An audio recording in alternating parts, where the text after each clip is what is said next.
नमस्कार, मैं हूं अमित कुमार और आप देख रहे हैं कॉमर्स एजुकेशन क्लासेस। दोस्तों, रात के 9 बज चुके हैं और आज हम फिर से डिस्कस करने वाले हैं कीपिंग के बारे में, मतलब कहने का पशुपालन के बारे में, लेखाकर्म के बारे में और फिर इसके बाद उन दोनों के बीच का डिफरेंस, मतलब कहने का बुक कीपिंग और लेखांकन के बारे में दोस्तों। ठीक है, तो दोस्तों यहाँ पे जो आपको पॉइंट दिया गया, फर्स्ट ऑफ ऑल यहाँ पे है आपका बुक कीपिंग, मतलब कहने का पुष्प पालन के बारे में दोस्तों की पुष्प पालन आपका होता क्या है। सिंपल सी भाषा में दोस्तों हम जान लेते हैं यहाँ पे कि पुष्प पालन आपका होता क्या है। कि पुष्प पालन एक तरीके की दोस्तों आपकी आर्ट होती है, मतलब कहने का कला होती है, जो व्यवसाय से संबंधित जो भी आपके लेन देन होते हैं उनके मौद्रिक पहलुओं का लेखा हम लेखे की पुस्तकों में करते हैं। मतलब कहने का जो उसके मौद्रिक पहलू होते हैं लेन देनों के, उनका लेखांकन करना, वो भी कहाँ पे, लेखे की पुस्तकों में, क्या कहलाता है आपका, पुस्तपालन कहलाता है दोस्तों। ठीक है, मान लीजिए जैसे कि व्यवसाय आप जब भी आप ओपन करते हो अपना, या कोई व्यवसाय आपका चल रहा होता है, तो आपके यहाँ बहुत सारे लेन देन होते हैं। ठीक है दोस्तों, तो यहाँ पे आपके टू टाइप्स के मिल जाते हैं लेन देन। एक तो आपके होते हैं मौद्रिक, दूसरा आपका होता है अमौद्रिक। ठीक है, लेकिन यहाँ पे पुष्पालन की जो बात कर रहा है वो है आपका मौद्रिक लेन देन से। मतलब कहने का जो भी आप लेन देन करते हो किससे रेटिव होना चाहिए, आपका मुद्रा से रेटिव होना चाहिए दोस्तों। ठीक है, तो यहाँ पे देखते हैं ऊपर क्या लिखा हुआ है। ठीक है, ऊपर लिखा हुआ दोस्तों यहाँ पे कह रहा है कि पुष्पालन व्यवसायिक अथवा वित्त लेन देनों के मौद्रिक पहलू को लेखे की पुस्तकों में लेखांकन करने की कला है। मतलब कहने का कि दोस्तों कि व्यवसाय में जो भी आपके लेन देन होते हैं, जो भी आपके इवेंट्स होते हैं, उनके जो मौद्रिक पहलू होते हैं उनका लेखे की पुस्तकों में लेखांकन करना क्या कहलाता है, आपका कला कहलाता है। मैं तो समझ में आ गया दोस्तों आपको। ठीक है, अब हम बात करते थोड़ा हट करके दोस्तों कि भाई पुष्पालन का वास्तविक अर्थ क्या होता है, थोड़ा सा जान लेते हैं अपनी भाषा में। ठीक है, कि भाई ऊपर आपको दिया गया बुक कीपिंग, आपको दिया गया है, मतलब कहने का पुष्पालन। ठीक है, तो बुक का जो मतलब होता है दोस्तों वो होता है आपका पुस्तक। देन इसका कीपिंग का मतलब होता है रख रखाव करना। साधारण सी भाषा में बात करें दोस्तों कि पुस्तकों का रख रखाव करना क्या कहलाता है, आपका पुस्तपालन कहलाता है। लेकिन किस तरह की पुस्तक का, लेखांकन की जो भी पुस्तकें आपकी होती हैं उन पुस्तकों को भविष्य के संदर्भ के लिए रखना क्या कहलाता है, आपका पुष्पालन कहलाता है। जिससे वो क्या हो सकते हो कि न्यायालय में या कभी विवाद उत्पन्न होता है तो उसे प्रमाण के रूप में हम क्या कर सकते हो, प्रस्तुत कर सकते हो न्यायालय के सामने। ठीक है, और भी कोई अगर मैटर फंसता है या कोई भी एक्टिविटी होती है व्यवसाय के प्रति या व्यवसाय के विरुद्ध, तो हम उस रिकॉर्ड को फिर से देख सकते हैं दोस्तों पुस्तपालन की मदद से। तो कहने का मतलब सीधी भाषा में दोस्तों ये होता है कि पुस्तकों का रख रखाव करना क्या कहलाता है, आपका पुस्तपालन कहलाता है। लेकिन यहाँ पे किस तरह की पुस्तक की बात हो रही है, लेखांकन की पुस्तक की बात हो रही है, जहां पर हम अपने व्यवसाय से संबंधित जो भी लेन देन होते हैं, ठीक उनके मौद्रिक पहलुओं का हम जिसमें लेखांकन किए होते हैं, उन्हीं पुस्तकों का रखरखाव करना क्या कहलाता है, आपका पुष्पालन कहलाता है दोस्तों। ठीक है, समय दोस्तों आपको आगे। अब दोस्तों हम बात करने वाले हैं कि भाई जो भी पुस्तक रखी जाती है उसमें क्या क्या एक्टिविटी होती है दोस्तों। ठीक है, तो जो 4 टाइप की एक्टिविटी यहाँ पे आपको दी गई दोस्तों। फर्स्ट ऑफ ऑल आपको दिया गया यहाँ पे पहचान करना, मतलब कहने का आइडेंटिफाइंग करना। ठीक है, तो जब भी लेखांकन में जो भी लेन देन के जो भी व्यवसाय के लेन देन होते हैं, जब भी उनका लेन देन किया जाता है, सबसे पहले दोस्तों उनका आइडेंटिफाई किया जाता है, मतलब कहने का उनकी पहचान की जाती है उन सौदों की, उन लेन देनों की, कि वो किस नेचर के हैं।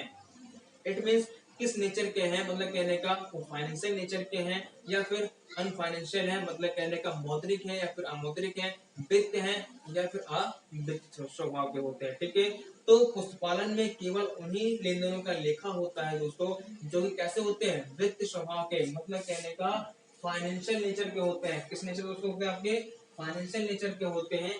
केवल उन्हीं लेन देन का लेखा किया जाता है यहाँ पे। तो फर्स्ट ऑफ ऑल इसका काम क्या होता है दोस्तों, ये पहचान कर लेता है कि भाई सौदे आपकी किस नेचर के हैं, फाइनेंशियल है कि नॉन फाइनेंशियल यहाँ पे। ठीक है, तो हमें किससे मतलब है, केवल फाइनेंशियल जो भी ट्रांजेक्शन आपके होंगे उन्हीं की पहचान यहाँ पे करनी होती है दोस्तों। ठीक है, आगे।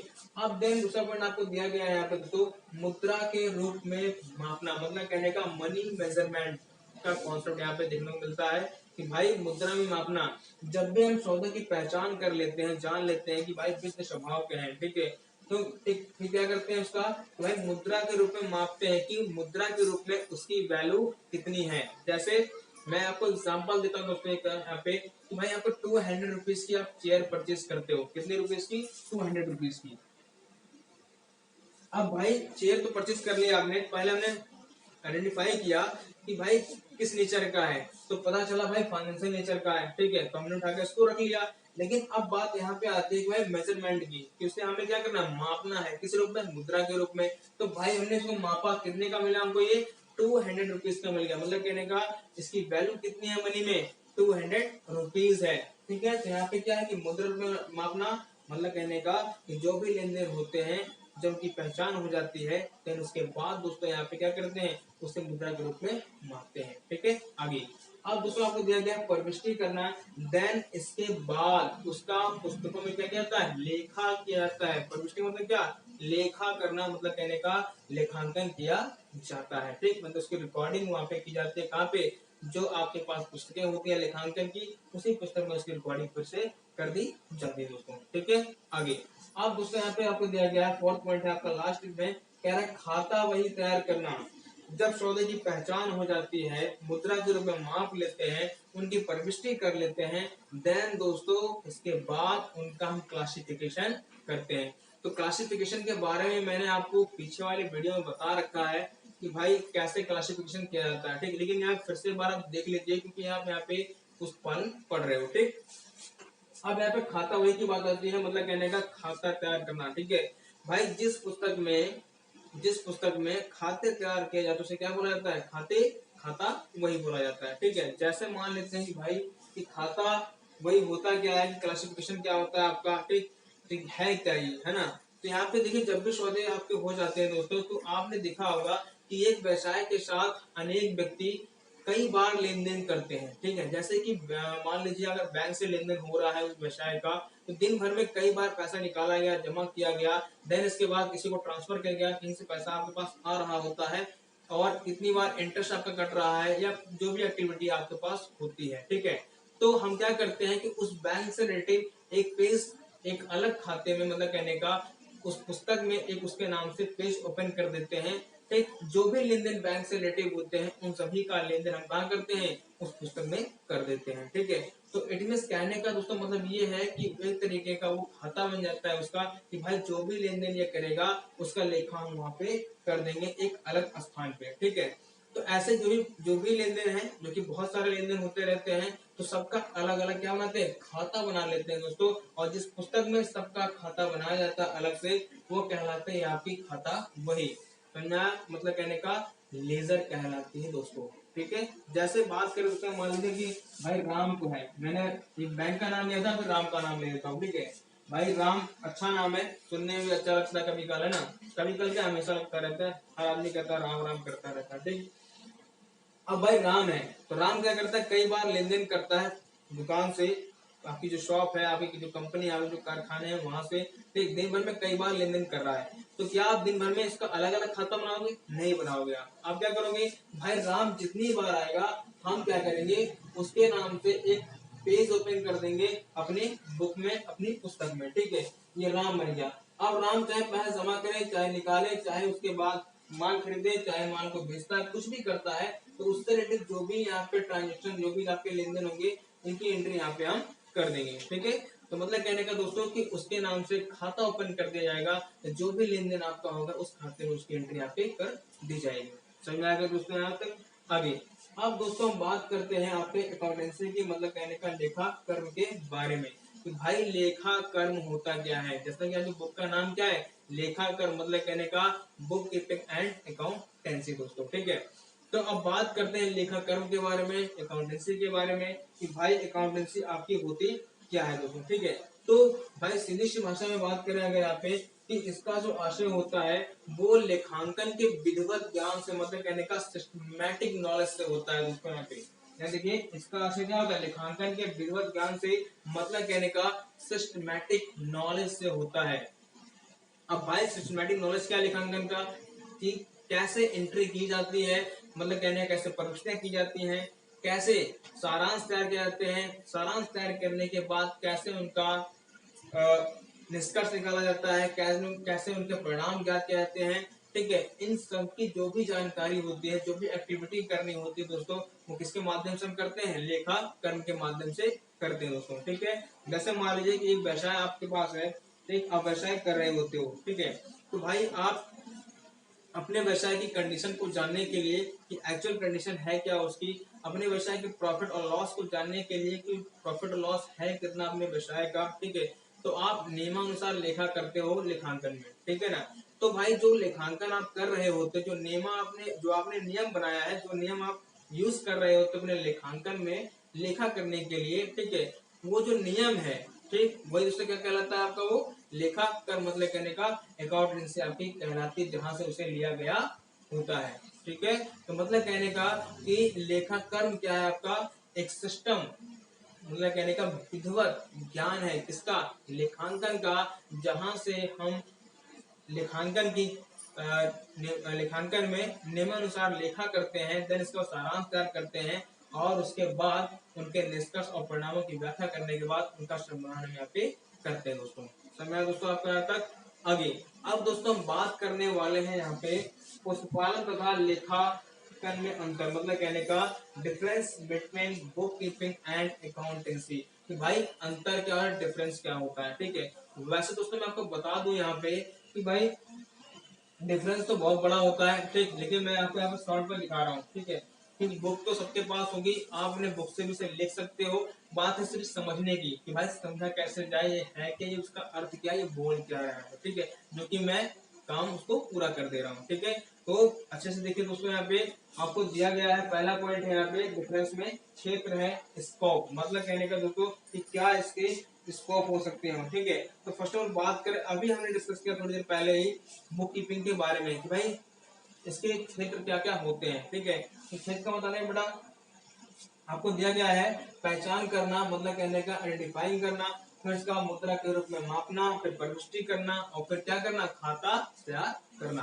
समझ आ गया यहाँ तक। लेकिन इसके बाद की जो एक्टिविटी होती है वो होती है लेखांकन की, मतलब कहने का अकाउंटिंग में क्या होती है, क्लासिफिकेशन करने के बाद ठीक उनके सारांश तैयार किए जाते हैं, देन इसके बाद दोस्तों उनका विश्लेषण किया जाता है और उनके परिणाम ज्ञात किए जाते हैं, और लास्ट में जो परिणाम होते हैं उनके उनके जो उपयोगकर्ता होते हैं उनके पास कम्युनिकेटिंग संवहन कर दिया जाता है दोस्तों, ठीक है। तो क्षेत्र की बात समझ में आई दोस्तों आपको। फर्स्ट ऑफ ऑल क्या है इसमें कि भाई जो सौदे होते हैं आपके पुस्तकालय में उसको पहचाना जाता है, उनका मापन किया जाता है, उनकी प्रविष्टि की जाती है, और देन उसके बाद खाता वही में उसका वर्गीकरण मतलब कहने का क्लासिफिकेशन किया जाता है दोस्तों, ठीक है। आगे अब दोस्तों बात है आगे अकाउंटिंग की, मतलब है कहने का कि क्लासिफिकेशन के आगे जो भी कार्य होता है वो किसका होता है, अकाउंटिंग का होता है, ठीक है। जैसे कि सारांश तैयार करना, फिर उसका विश्लेषण करना और परिणामों की व्याख्या करना।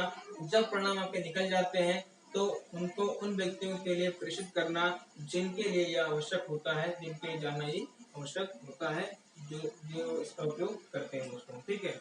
आगे अब दोस्तों हम बात करने वाले अवस्था की।